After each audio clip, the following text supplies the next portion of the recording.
kung fu.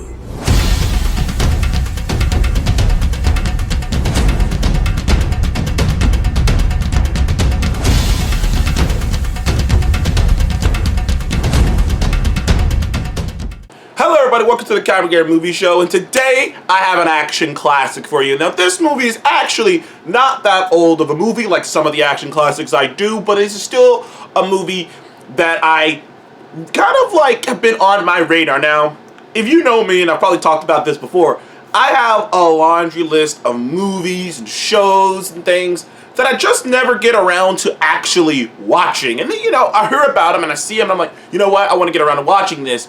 And the movie, my action classic today, is the Guy Ritchie Cold War spy movie, 2015's The Man from U.N.C.L.E. Yes, the 2015 Man from U.N.C.L.E. movie by Guy Ritchie is a movie that's been suggested to me plenty of times. It's been suggested over the years. I have seen it pop up around. I know that people. It's one of those movies like The Nice Guys, where it's like, if anyone who saw the movie is like, damn, it'd be like, it has like spin-off potential. Like, you know what I mean? Like, it's like, I love this duo and I want to see more of them, but it just wasn't successful. It's one of those underrated movies that went under the radar, and some people know it, everyone who's watched it loves it, but it's like I said, it's just gone under the radar. But this is the movie that stars Henry Cavill and Armie Hammer. Yes, that Armie Hammer. Before all the cannibalism and, well, quote-unquote cannibalism allegations and Armie Hammer losing his goddamn mind, in 2015, Armie Hammer was an up-and-coming man. He was on the rise. He was going to be somebody, you know? And in this movie, like, if you just don't think about the shit that he's into now and that he's kind of blacklisted out of Hollywood now, at this time, Armie Hammer was on the come up. He was, you know, he was that guy. So teaming him up with Henry Cavill in this movie. So the movie takes place during the height of the Cold War. And obviously you got the KGB, you got the CIA, you got spies trying to steal shit, and the nuclear war, and all this shit going on at the time. And in the middle of all that, both the KGB and the CIA catch wind of this, like, these Nazi sympathizers who managed to who managed to be just far enough away from all the Nazi shit so that they didn't get swept up, but they were believers in some of that Hitler rhetoric shit, and they want to get their hands on a nuclear bomb, on a smarter nuclear bomb, and sell it to, you know, basically, and sell it to some very scary people. Both the CIA and the KGB catch wind of it and send both of their top agents to go investigate it. And then eventually, both agents, you got the American CIA sending in their agent, Napoleon Solo, played by Henry Cavill, and you got the KGB sending in their agent, their, you know, operative, Ilya, played by Armie Hammer. And it's funny, I like how they play with I'm not going to say how both of them, they have two entirely different approaches, and the interplay between Napoleon and Ilya is just fun. Cavill and Armie Hammer have great chemistry. They play off of each other. They're the classic odd couple. Like, they just have totally different ways of going about things. Like, this is the movie that made people think Henry Cavill would be a great James Bond. There are so many sequences in the movie that are just, it feels like it would have been out of a James Bond movie, especially the way some of the, like, there's a particular shot where he shoots a gun, he shoots his, like, silenced gun, and he, like, takes out a car, and the shadow is on him, because he's got a nice suit on and everything, where you're like, if someone had showed you this image, if someone just showed you Henry Cavill in this movie, outside of him having an American accent, because he's supposed to be American, you would think it was James Bond.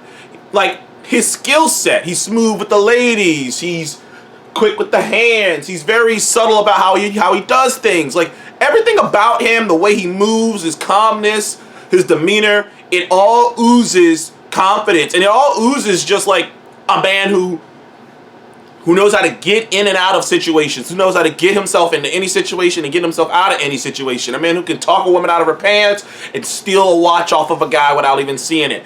Now, I love the story behind him, and like, whereas you go with Ilya is like a cold, like, calculated machine of just What are you tasking me with? I'll get it done efficiently. He's a robot, you know? He's a robot. He uses, like, the way they depict them. And also, it's kind of like the way, like, because Ilya's damn near basically an assassin, basically. I mean, his expertise is hand-to-hand combat and taking people out. Whereas, and they're just good at, they're better at doing certain things than the other guy.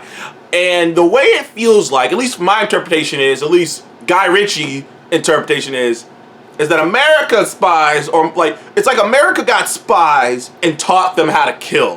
Whereas like Russia got killers, like got their best killers and taught them how to be spies. Because that's basically their approach. Because Cavill's always trying to find a way to get something done without doing anything, without being violent, without having to do... If he can charm himself into an environment and get himself out without having to even lay a hand on anyone, that's what he wants to do. Whereas Ilya's like, I'm gonna knock this motherfucker unconscious, take his shit. Like, Ilya is like itching to just knock someone the fuck out. So their approaches are just totally different, and I mean, that opening sequence, the first chase sequence with those two, and just seeing the tit for tat, what is up with these guys, was right off top. It was just a fun thing, and just seeing them get dirt on each other, and it's clearly how the story's going with Ilya is he's not quite as cold as you think he is.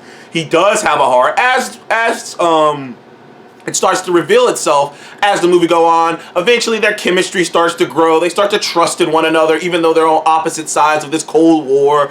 There begins to be a begrudging respect for one another and what each other bring to the table.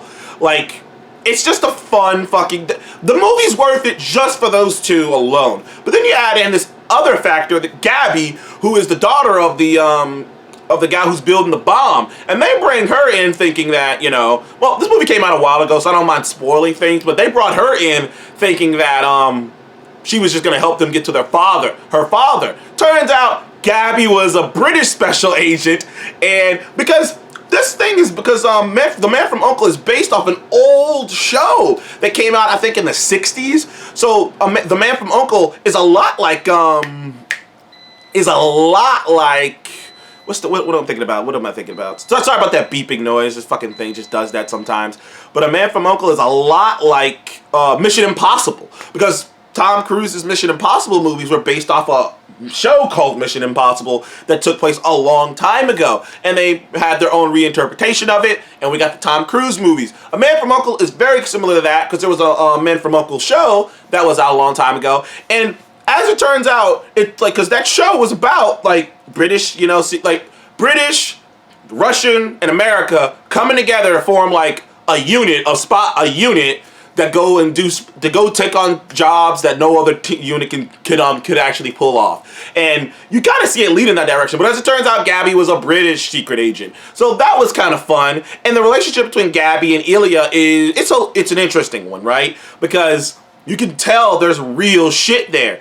And this movie in particular, unlike some of other movies that end and you're like, okay, that's it. This movie set up a sequel, man. I'm telling you, it really did. But there are some awesome. The first action sequence at the beginning of the movie is just flat out cool, just a tit for tat game. There's some really cool chase sequences. There's some hilarious shit. Ilya trying to prove himself and driving that boat around in the circle, just driving that boat around as Henry Cavill just hops out of the boat while he's not looking. And there's a whole sequence of Cavill just sitting in a truck and just eating a dude's lunch as Ilya's fucking just riding around for dear life. And it's just and Cavill could have just ran off. He could have just ran off and left him, but he didn't. He went in and he saved him. Now, I love that even the backstories are interesting because Cavill's character was this fucking thief, which makes sense. That's why he's all suave and stuff, and he's so good with his hands. He used to be a thief. So, and America caught his ass. It's kind of like Catch Me. Cavill is essentially Leonardo DiCaprio's character from Catch Me If You Can, except if he became a field agent instead of just helping them find shit. It's like, we caught one of the greatest thieves, one of the greatest, burglars in the world, and we turned him into an asset. And that's kind of how he rolls with it, and that's how he kind of his vibe. Whereas Ilya is coming from a whole different, but he was one of the best soldiers. He was one of the best, during the war. He was a badass who they turned into, wanted to do more for his country once the war was over. So he joined the KGB to, you know, because he thought that's where the action would be, basically. And he's just like, Ilya's just, he wants to prove himself, he wants to prove himself, he wants to prove himself, and it's led to him being kind of cold-blooded. But the more he interacts with Solo, the more they bring the best out of each other. Their chemistry is fun. The movie is fun. The villains aren't the most original, but it doesn't really matter. You come for the chemistry between Solo and you know, Ilya and Gabby. They have chemistry together, and it's just a fun concept too. All these Secret Service agencies coming together to form a unit that operates that operates for their self-interest. Like, and that is kind of fun. That is kind of fun. And like, there was so much sequel potential. Obviously, that's not going to happen anyways because of, you know, the Army Hammer of it all. But also, the movie wasn't that successful. But as an action movie, it's a fun time. The movie's like an hour and 55 minutes. It's a fun little watch. I would give The Man from U.N.C.L.E, 2015 Guy Ritchie's Cold War spy movie, The Man from U.N.C.L.E, I'd give it a solid 9 out of 10. I had a blast with this movie, dude. It saddens me that a movie like this didn't get a sequel. Anyway, thank you guys for the Comic Game Movie Show. Please remember to like and subscribe, and I'll see you guys on the next one. Comment below. Have you ever seen The Man from U.N.C.L.E? This is the movie that really made me go, oh, that's why people want him to be James Bond. Anyways, thank you guys again. See you on the next one. Goodbye.